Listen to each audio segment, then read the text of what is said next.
நம்ம செரின் வீட்டு சாப்பாடில் இன்றைக்கி நம்ம பண்ண போகிற லஞ்ச் ரொம்ப செம்மையான டேஸ்ட்டில் இருக்கும். அது என்ன லஞ்ச் அப்படின்னு பார்த்தீங்கன்னா பச்சைப்பயிறு கடையல் பண்ண போகிறேன். என்னடா இதில் பச்சைப்பயிரில் என்ன கடையல் அவ்வளோ டேஸ்ட்டாக இருந்துற போகுது அப்படின்னு நினைப்பீங்க. கண்டிப்பாக ரொம்ப ருசியாக இருக்கும். நான் பண்ணுற மாதிரி நீங்கள் பச்சைப்பயிர் கடையல் பண்ணிங்கன்னா.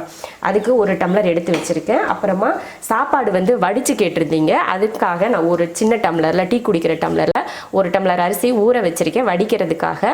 நிறைய பேர் கேட்டிருந்தீங்க குக்கர். எனக்கு நேற்று கூட ஒரு கமெண்ட்டில் பார்த்தேன், எனக்காக ஒரே ஒரு டைம் சாப்பாடு எப்படி வடிக்கிறது அப்படிங்கிறது ஒரு வீடியோ மட்டும் போடுங்கக்கா அப்படின்னு சொல்லி கேட்டிருந்தீங்க. அவங்களுக்காக இந்த ஒரு சாப்பாடு வடித்து காட்ட போகிறேன். அப்புறம் ரசம், அப்புறம் பார்த்திங்கன்னா கோவக்காய் பொரியல் பண்ண போகிறேன். கோவக்காய் வறுவல் பண்ண போகிறேன். அதுக்கெல்லாம் எடுத்து வச்சுருக்கேன் பாருங்கள். வெங்காயம், வெள்ளை பூண்டு, தக்காளி எல்லாமே எடுத்து வச்சுருக்கேன். இப்போ நம்ம முதல்ல பண்ண போகிற வேலை என்னென்னா, பச்சைப்பயிறு இருக்கு இல்லையா, பச்சைப்பயிரை வறுத்து நம்ம வேக வச்சுட்டு சாப்பாடி ஒரு பக்கம் வேக வச்சுட்டு மற்றது இந்த வேலையெல்லாம் பண்ணிட்டோம்னா 2 வேகிறதுக்குள்ளே நமக்கு சூப்பரான கட்டிங் வேலையெல்லாம் முடிஞ்சிடும். உங்களுக்கு வந்து நான் கட்டிங் வீடியோ கண்டிப்பாக காட்டுறேன். இதுக்கு முன்னாடி ஒரு வீடியோவில் முட்டைக்கோஸ் கட் பண்ணுறது எப்படி அப்படின்னு சொல்லி கேட்டிருந்தீங்க. நீங்கள் அழகாக பண்ணியிருக்கீங்க. அது எப்படின்னு கண்டிப்பாக சீக்கிரமே நான் முட்டைக்கோஸ் பொரியல் பண்ணுறப்போ அடுத்து 2 நாள்லேயே ஒரு வீடியோ போடுறேன். முட்டைக்கோஸ் பொரியல் பண்ணிவிட்டு அதை எப்படி கட் பண்ணேன் அப்படின்னு சொல்லிட்டு நீங்களே நினைப்பீங்க, ஓ இவ்வளவுதானா அப்படின்னு சொல்லி நினைப்பீங்க. அவ்வளோ ஈஸியாக இருக்கும் முட்டைக்கோஸ் கட் பண்ணுறது. ஒரு டம்ளர் பச்சைப்பயிறு வறுத்து எடுத்துக்கலாம். ஃபஸ்ட்டு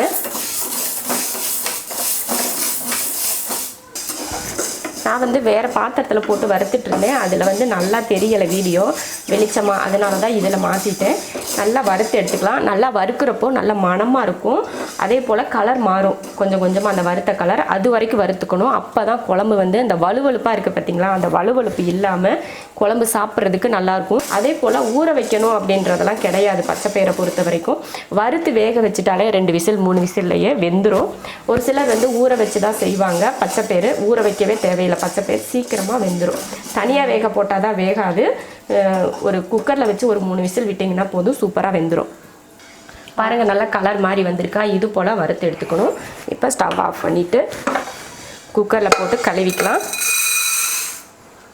பச்சைப்பயிரை கழுவியாச்சு. வறுத்துட்டு கழுவிக்கோங்க. ஒரு 3 வரமிளகாய் எடுத்திருக்கேன். அதை இதில் கட் பண்ணி போட்டுக்கலாம். அதே போல் தக்காளியும் கட் பண்ணிக்கலாம். 3 தக்காளி சேர்த்துக்கிறேன் நான். இதில் புளியெல்லாம் நம்ம சேர்க்க மாட்டோம். அதனால் ஒரு 3 தக்காளி இதில் சேர்த்துக்கலாம். ஒரு தடவை இந்த மாதிரி நீங்கள் பச்சைப்பயிர் குழம்பு செஞ்சு பாருங்கள். நீங்கள் அடிக்கடி இந்த குழம்பு தான் செய்வீங்க. அவ்வளோ ருசியாக இருக்கும் இந்த குழம்பு. அடுத்து மஞ்சத்தூள், தேவையான உப்பு. இப்போ தண்ணி ஊற்றிடலாம். பயிர் முங்குற அளவுக்கு தண்ணி ஊற்றிருக்கேன் பாருங்கள். இந்த அளவுக்கு உங்களுக்கு குழம்பு எந்த அளவுக்கு தேவையோ அந்த அளவுக்கு நீங்கள் இதில் தண்ணி சேர்த்துக்கலாம். ஆனாலும் பச்சைப்பயிர் வந்து கொஞ்சம் கெட்டியாக இருந்தால் தான் குழம்பு சாப்பிட்றதுக்கு ரொம்ப நல்லாயிருக்கும். இப்போ அடுப்பில் எடுத்து வச்சிடலாம். குக்கர் மூடி போட்டு விசில் போட்டு ஸ்டவ் ஆன் பண்ணிக்கலாம். ஒரு 3 விசில் இல்லைன்னா 4 விசில் விட்டு குக்கரை ஆஃப் பண்ணிக்கலாம். இப்போ மாற்றி வச்சுட்டு இங்கே சாப்பாடு வச்சிடலாம். இப்போ குக்கரை வேறு இடத்துக்கு மாற்றிட்டேன். இப்போ இதில் சாப்பாடு வச்சுக்கலாம். சாப்பாடு வைக்கிறதுக்கு தண்ணி ஊற்றிடுறேன். தண்ணி சாப்பாடு வடிக்க போகிறோன்றதுனால அதிகமாக ஃபுல்லுமே தண்ணி நம்ம ஊற்றக்கூடாது. ஒரு அளவுக்கு பாத்திரத்தில் அரை பாத்திரத்துக்கு கொஞ்சம் அதிகமாக இருக்கிற மாதிரி நீங்கள் தண்ணி ஊற்றிக்கோங்க. நீங்கள் போடுற அரிசியை பொறுத்து. நான் வந்து 1 டம்ளர் போடுறதுனால அரை பாத்திரம் தண்ணி ஊற்றிருக்கேன். கொதிக்கட்டும், அரிசி போட்டுக்கலாம். ரசத்துக்கு புளியும் ஊற வச்சுருக்கேன். அரிசி வந்து நான் சமைக்கிறதுக்கு முன்னாடியே ஊற வச்சுட்டேன். இப்போ இது கொதிச்சதுக்கு அப்புறமா அரிசி எடுத்து போட்டுக்கலாம். அதுக்குள்ளே சும்மா இருக்காமல் வெங்காயம்லாம் கட் பண்ணி எடுத்துக்கலாம். வெங்காயம் காயெல்லாம். இப்போ அரிசி ஊறுற தண்ணி வந்து கொதிக்க ஆரம்பிச்சிருச்சு. இப்போ அரிசி போட்டுக்கலாம். சாப்பாட்டுக்கு உப்பு போட்டாச்சு. உப்பு போட விருப்பம் இருந்தால் நீங்கள் போடுங்க. உப்பு போட மாட்டிங்கன்னா போட வேண்டாம். நாங்கள் வந்து சாப்பாட்டுக்கு உப்பு போட்டு தான் செய்வேன் எப்பயும். இப்போ குக்கர் வச்சு பாருங்கள். அதுங்களையும் தண்ணி அரிசி கொதிக்கிறதுக்குள்ளேயே விசிலும் வந்துருச்சு. 2 விசில் வந்துருச்சு. இனி ஒரு 2 விசில் வரட்டும், ஆஃப் பண்ணிக்கலாம். இப்போ வெங்காயம் காய் பாருங்கள். பச்சைப்பயிர் தாளிக்கிறதுக்கு சின்ன வெங்காயமும் வெள்ளை பூண்டு அப்புறமா பச்சை மிளகாய் வெட்டி எடுத்திருக்கேன். வறுவலுக்கு ஒரு பெரிய வெங்காயத்தை நீல வாக்கில் வெட்டியிருக்கேன். அப்புறம் வந்து கோவக்காய் இந்த மாதிரி ரவுண்டாக வெட்டியிருக்கேன். கொஞ்சம் ஒன்று பழமாகவும் ஒன்று நல்ல காயாகவும் இருந்தது. பழமாக இருக்கிறதுனால அது பரவாயில்ல, போட்டுக்கலாம். ரொம்ப பழமாக இருந்தால் தான் வறுவலுக்கு போட முடியாது. இந்த மாதிரி இருக்கிறதெல்லாம் வறுவல் பண்ணிக்கலாம். இப்போ சாப்பாடு என்ன ஆச்சுன்னு பார்த்துடலாம். அப்போ அதை பார்க்குறப்ப வேகலை. இப்போ வெந்துருச்சு. ஓ சூப்பராக வெந்துருச்சு, ரொம்ப வெந்துருச்சு போல். இப்போ வடிச்சிடலாம் சாப்பாட்டை. அடுப்பு ஆஃப் பண்ணிடுவோம். இந்த மாதிரி மூடி போட்டிருக்கேன். உங்களுக்கு இதில் சாப்பாட்டை இப்படி வடிக்கிறதுக்கு தெரியலை அப்படின்ட்டு இருந்துச்சுன்னா சாப்பாடை டைரெக்டாக வடிக்க தெரிஞ்சால் வடிச்சுக்கோங்க. இல்லைன்னா இது போல் ஜல்லடை இருக்கும் இல்லையா வீட்டில், அந்த ஜல்லடையை வச்சு வடிச்சுக்கோங்க. அதில் சாதத்தை அப்படியே ஊற்றிடுங்க தண்ணியோடையே.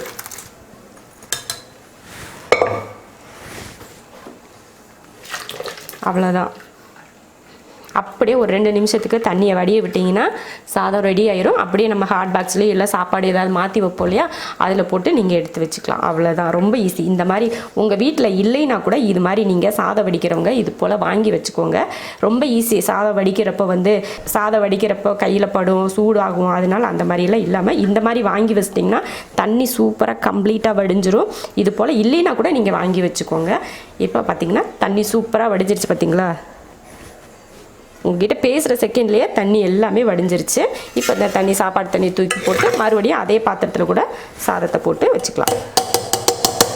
அவ்வளோதான், சாதம் வடிச்சாச்சு. எவ்வளோ ஈஸியான வேலை பார்த்திங்களா. அந்த மாதிரி நீங்களும் வாங்கி வச்சுக்கோங்க. இப்போ சாதம் வடித்து இந்த மாதிரி நீங்கள் போட்டு எடுத்து மூடி எடுத்து வச்சிடலாம். அவ்வளோதான், சாதம் சூப்பராக வடித்தாச்சு. சாப்பாடை இப்படி எடுத்து பார்த்தீங்கன்னா இப்படி நல்லா இப்படி அமுந்துச்சுனாலே சாப்பாடு வெந்துருச்சுன்னு அர்த்தம். ரொம்ப குறைவாக வேக வைக்காமல் ஒரு 3/4க்கும் கொஞ்சம் அதிகமாக வேக வச்சுட்டு நீங்கள் வடிச்சிங்கன்னா சூப்பர் டேஸ்ட்டாக இருக்கும். சாப்பிட்றதுக்கு ரொம்ப நல்லாயிருக்கும். குக்கர் சாப்பாடு மாதிரியே இருக்கும் இந்த மாதிரி வடிச்சிங்கன்னா. அவ்வளோதான், சாப்பாடை மாற்றி வச்சுட்டு வறுவலுக்கு ஒரு கடாய் வச்சுக்கலாம். கடாய் வச்சு வறுவலுக்கு எண்ணெய் ஊற்றி ஸ்டவ் ஆன் பண்ணிக்கலாம். எண்ணெய் காஞ்சதுமே ஒரு பெரிய வெங்காயம், கருவேப்பிலை, அடுத்து ஒரு 3 பூண்டு பல்ல பொடியாக கட் பண்ணியிருக்கேன், இதை சேர்த்துக்கலாம். வேறு எதுவுமே நம்ம சேர்க்க வேணாம். இதில் கடுகு ஜீரகம் எதுவுமே சேர்க்க தேவையில்லை. இது மட்டுமே போதும். கொஞ்சம் வதங்கட்டும், அதுக்கப்புறம் காய் சேர்த்துக்கலாம்.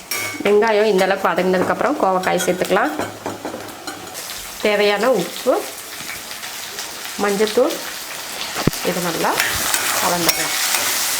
கொஞ்சமாக தண்ணி ஊற்றிக்கலாம். இது போல் லைட்டாக தண்ணி ஊற்றியும் கலந்து விட்டதுக்கப்புறமா மூடி வச்சிடலாம். மிளகாத்தூளெல்லாம் இப்போயே சேர்க்க வேணாம், வேகட்டும் காய். ஒரு 3 நிமிஷத்துக்கு வேகட்டும். அந்த தண்ணியெல்லாம் வற்றி காய் வேகிறதுக்கு கரெக்டாக இருக்கும். பேர் நல்லா வெந்துருச்சு. நமக்கு இவ்வளோ தண்ணியும் தேவையில்லை. இந்த தண்ணியை வடித்து நம்ம ரசத்துக்கு யூஸ் பண்ணிக்கலாம். பச்சைப்பயிர் தண்ணியில், அப்புறமா தட்டைப்பயிர் வேக வைக்கிற இல்லையா தண்ணி, அந்த தண்ணியிலலாம் ரசம் வைக்கலாம். அப்புறம் கொள்ளு வேக வைக்கிற தண்ணி, இதிலெல்லாம் ரசம் வச்சோம்னா ரொம்ப நல்லாயிருக்கும். இப்போ இதில் தாளித்து ஊற்றி கடைஞ்சிக்கலாம். தாளிக்கிறதுக்கு எண்ணெய் ஊற்றிடலாம். கொஞ்சம் ஜீரகம் தாளிக்கிறதுக்கு, கொஞ்சம் மல்லி, வரமல்லி, ஜீரகமும் வரமல்லியும் போட்டுக்கோங்க. அப்போ தான் இந்த பச்சைப்பயிறு கடையல் ரொம்ப அருமையாக இருக்கும். உங்களுக்கு இதில் கடுகு போட்டு தாளிக்கிறதுனாலும் தாளிக்கலாம். ஆனால் இந்தளவுக்கு அதில் டேஸ்ட்டு இருக்காது. 3 பச்சை மிளகாயை கீறி போட்டிருக்கேன். அப்புறமா ஒரு 20 போல் சின்ன வெங்காயத்தை பொடியாக கட் பண்ணியிருக்கேன். அப்புறம் ஒரு 4-5 பூண்டு பல்ல அதுவும் பொடியாக கட் பண்ணியிருக்கேன். அப்புறம் கொஞ்சம் கருவேப்பிலை. இதை நல்லா வதக்கிடலாம். கடுகோ இல்லை ஜீரகமோ மற்ற எதுவுமே போட்டு நம்ம தாளிக்க வேணாம். இது மட்டும் போதும். இதை தாளித்து கொட்டி கடைஞ்சிக்கிட்டால் பச்சைப்பயிறு ரெடி. இதை நல்லா வதக்கிக்கலாம். பச்சையாக இருக்கக்கூடாது, நல்லா வதங்கிடணும். மிளகாயும் சரி வெங்காயம் சரி நல்லா வதங்கிடணும். அது வரைக்கும் வதக்கிக்கலாம். இப்போ காய் என்னாச்சுன்னு பார்த்தாலாம். பரவாயில்ல, கொஞ்சம் தண்ணி வற்றி இருக்குது. இன்னும் கொஞ்சம் தண்ணி இருக்குது. அது வத்துறதுக்கும் இது தாளித்து ஊற்றுறதுக்கும் கரெக்டாக இருக்கும். பெரட்டி விட்டுட்டு மறுபடியும் மூடி வச்சுக்கலாம். அப்பப்போ ஒரு காயை மூடி வச்சிட்டோம்னாலும் குழம்பா சரி காயினாலும் சரி மூடி வச்சுட்டா அப்படியே விட்டுறக்கூடாது. நம்ம அப்பப்போ எடுத்து கிளறி விட்டுக்கிட்டே இருக்கணும். அப்போ தான் அது ஒரே மாதிரி வேகும். இல்லைன்னா ஒரு பக்கம் வெந்து ஒரு பக்கம் வேகாத மாதிரி ஆயிரும். இப்போ வெங்காயம் பச்சை மிளகாயெல்லாம் நல்லா வதங்கிருச்சு. நல்லா வதக்கணும். அதுக்காக ரொம்ப கருகக்கூடாது. நம்ம ப்ரௌன் கலராக வதக்குவோம் இல்லையா, அந்த மாதிரிலாம் இதில் வதக்கக்கூடாது. இப்போ அடுப்பை ஆஃப் பண்ணிடலாம். ஆஃப் பண்ணிவிட்டு இதை அடுத்து பயிரில் ஊற்றிடலாம். இதில் நான் ஃபஸ்ட்டு பயிர் வேக வைக்கிறப்பயே உப்பு போட்டிருந்தேன். உப்பு பத்தலைனா மட்டும் நீங்கள் சேர்த்துக்கோங்க. உப்பு பத்துச்சுன்னா அடுத்து உப்பு சேர்க்க தேவையில்லை. இப்போ இதை கடைஞ்சிடலாம். பருப்பு மத்தி இருந்தால் கடைஞ்சிக்கோங்க. இல்லைன்னா கரண்டியை வச்சே நீங்கள் மசிச்சு விட்டுக்கலாம். ஏன்னா நல்லா குலைவாக தானே வெந்திருக்கு. அதனால் கரண்டியில் கூட நீங்கள் மசிச்சுக்கலாம். அவ்வளோதான், கடைஞ்சாச்சு. இது பாருங்க, நம்ம பருப்பு வேக வச்சு எடுத்து வச்ச தண்ணி ரசத்துக்காக அதை வச்சு லைட்டாக கொஞ்சம் கழுவிக்கலாம். நிறையெல்லாம் தண்ணி ஊற்ற வேணாம், லைட்டாக ஊற்றிக்கோங்க தான். இந்த அளவுக்கு ஊற்றிக்கோங்க. உங்கள் வீட்டில் டேஸ்ட்டை பொறுத்து நீங்கள் தண்ணி சேர்த்துக்கலாம். எங்கள் வீட்டில் இது போல் கெட்டியாக இருந்தால் நல்லா விரும்பி சாப்பிடுவாங்க. உங்கள் வீட்டில் தண்ணியாக இருந்தால் தான் பிடிக்கும், இல்லை குழம்பு அதிகம் தேவை இருக்குது அப்படின்னா இந்த தண்ணியை நீங்கள் எடுக்கவே தேவையில்லை, அப்படியே ஃபுல்லுமே இதில் ஊற்றிடலாம். அவ்வளோதான். இதுக்கு மேலே நம்ம கடுகோ எதுவோ கருவேப்பிலையை போட்டு எதுவுமே தாளிக்க போகிறதில்ல. இதுதான் கடைசி பச்சைப்பயிறு குழம்பு ரெடி ஆயிடுச்சு. மாற்றி வச்சிடலாம். அடுத்து வறுவல் பார்த்துடலாம். காயில் நம்ம ஊற்றின தண்ணி எல்லாமே பாருங்கள் வற்றி அதில் இருக்க எண்ணெயே வெளியே வர ஆரம்பிச்சிருச்சு. அந்த அளவுக்கு காய் நல்லா வெந்துருச்சு. இப்போ இதில் மிளகாத்தூள் சேர்த்துக்கலாம். ஒரு 1/4 ஸ்பூன் அளவுக்கு மிளகாத்தூள். காய் வந்து கம்மியாக தானே இருக்குது, அதனால் ஒரு 1/4 ஸ்பூன் சேர்த்துக்கிட்டால் போதும். உங்கள் காரத்தை பொறுத்து நீங்கள் சேர்த்துக்கலாம். இதை போட்டு நல்லா கலந்து விட்டுறலாம். இதில் வேறு எதுவுமே நீங்கள் போட வேணாம். கரம் மசாலா தூள், மல்லித்தூள் இல்லை வேறு எதுவாவது சேர்க்கணுமா அப்படின்னு நினைப்பீங்க. எதுவுமே நம்ம இதில் சேர்க்கக்கூடாது. இது மட்டுமே போதும். சூப்பராக இருக்கும் நம்ம வறுவல். இப்போ நம்ம மிளகாத்தூள் போட்டோம் இல்லையா, அதுக்காக ஒரு 2 நிமிஷம் அடுப்பில் இந்த மாதிரி வச்சு வதக்கி விட்டுட்டு அதுக்கப்புறமா நம்ம இறக்கிக்கலாம். அப்போ தான் அந்த மிளகாத்தூளோட பச்சை வாடை போகும். இப்போவே இறக்கிட்டோம்னா அந்த மிளகாத்தூள் வாடை அப்படியே இருக்கும் இல்லையா, அதனால கொஞ்சம் நேரத்துக்கு இது போல் வதக்கி விட்டுட்டு அதுக்கப்புறமா நம்ம இறக்கிக்கலாம். ஒரு 2 நிமிஷத்துக்கு அடுப்பில் இருக்கட்டும், அப்பப்போ கலந்து விட்டுக்கலாம். அவ்வளோதான். மிளகாத்தூளோட அந்த பச்சை வாடை நல்லா போயிருச்சு. இப்போ அடுப்பை ஆஃப் பண்ணிடலாம். கோவக்காய் வறுவலும் ரெடி ஆயிடுச்சு. அடுத்து ரசம் ரெடி பண்ணிக்கலாம். ரசத்துக்கு வந்து ஒரு குட்டியாக புளி எடுத்து ஊற வச்சுருந்தேன். இப்போ அதை கரைச்சி எடுத்துடலாம். அடுத்து தக்காளி, ஒரு நெல்லிக்காய் அளவுக்கு புளியும் 2 தக்காளியும் போட்டு கரைச்சாச்சு. இப்போ நம்ம பச்சைப்பயிறு வேக வச்சோம் இல்லையா, அந்த தண்ணியை இதில் சேர்த்துருவோம். அவ்வளோதான். ரசத்துக்கு புளியும் தக்காளியும் கரைச்சாச்சு. 1/2 ஸ்பூன் மிளகு, 1/4 ஸ்பூன் ஜீரகம், ஒரு 5-6 பூண்டு பல், ஒரு 10-15 போல் மல்லி சேர்த்துக்கோங்க, வரமல்லி. காரத்துக்கு ஒரு வரமிளகாய். இப்போ இதை பவுட்ரு பண்ணிடலாம். ரசத்துக்கு அரைச்சாச்சு. ரொம்ப வலுவலுப்பாலாம் அரைக்கல, 1 பாதிமாக தான் அரைச்சிருக்கேன். இப்போ ரசத்தை தாளிச்சிக்கலாம். ரசம் தாளிக்கிறதுக்கு எண்ணெய் ஊற்றிக்கலாம். எண்ணெய் காஞ்சதுமே கொஞ்சம் கடுகு உளுந்து, அடுத்து கொஞ்சம் பெருங்காயத்தூள், கொஞ்சம் மஞ்சத்தூள், நம்ம ரசத்துக்கு அரைச்சோலையே அதையும் போட்டுடலாம்.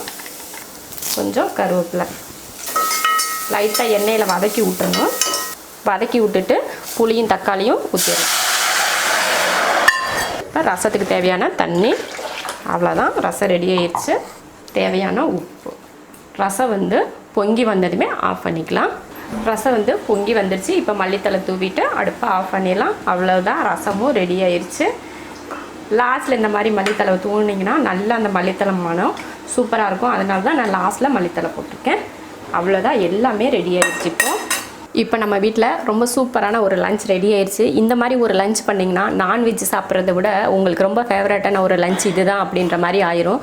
அவ்வளோ ருசியாக இருக்கும். இந்த மாதிரி நீங்கள் பச்சைப்பயிறு கடையல் பண்ணுறது, இந்த மாதிரி ரசம் பண்ணுறது, இந்த கோவக்காய் வறுவல், இது சூப்பராக இருக்கும் இந்த காம்பினேஷன். அப்புறம் சாப்பாடு வந்து நீங்கள் கேட்டதுக்காக நான் வடித்து இன்றைக்கி கொஞ்சம் சாப்பாடு பண்ணியிருக்கேன். இந்த மாதிரி பருப்பு குழம்பு எல்லாம் செஞ்சிங்கன்னா வறுவல் செஞ்சுக்கோங்க. அப்போ தான் அந்த காம்பினேஷன் சூப்பராக இருக்கும். இதுக்கு வந்து நம்ம பொரியல் பண்ணோம்னு வச்சுக்கோங்களேன், அந்தளவுக்கு நல்லாயிருக்கும். பொரியல் வந்து லைட்டாக இனிப்பு இருக்கும் இல்லையா, அதனால இந்த மாதிரி பருப்புகளுக்கெல்லாம் செய்கிறப்போ காரசாரமாக வறுவல் இருந்தால் தான் ரொம்ப நல்லாயிருக்கும். அப்போ இதுக்கு மேலே எல்லாம் செஞ்சு முடிச்சாச்சு. சாப்பிட்றதுக்கு முன்னாடி நம்ம என்ன பண்ணணும்னா, நம்ம சமையல் பண்ண எல்லா பாத்திரத்தையும் சிங்கில் எடுத்து போட்டு அதை கழுவி எடுத்து வச்சிட்டோம்னா நம்ம கிச்சன் பக்கம் எந்த வேலையுமே இருக்காது. சாப்பிட்டுட்டு அந்த தட்டுங்க மட்டும் இருக்கும், அதை மட்டும் கழுவி வைக்கிற வேலை மட்டும்தான் இருக்கும். இப்போ நான் அதையும் கழுவிடுறேன். சமையல்லாம் பண்ணி முடிச்சுட்டு இருக்கிற பாத்திரத்தை எல்லாத்தையும் கழுவி எடுத்தாச்சு. எப்பயுமே கிச்சன் நீட்டாக இருந்துச்சுன்னா சமைக்கிறதுக்கு ஆசையாக இருக்கும். கிச்சன் அழுக்காக இருந்துச்சுன்னா ஐயோ அந்த கிச்சன் இவ்வளோ அழுக்காக இருக்கே, நம்ம சமைக்கணுமா, மறுபடியும் க்ளீன் பண்ணணுமா அப்படின்னு தோணும்.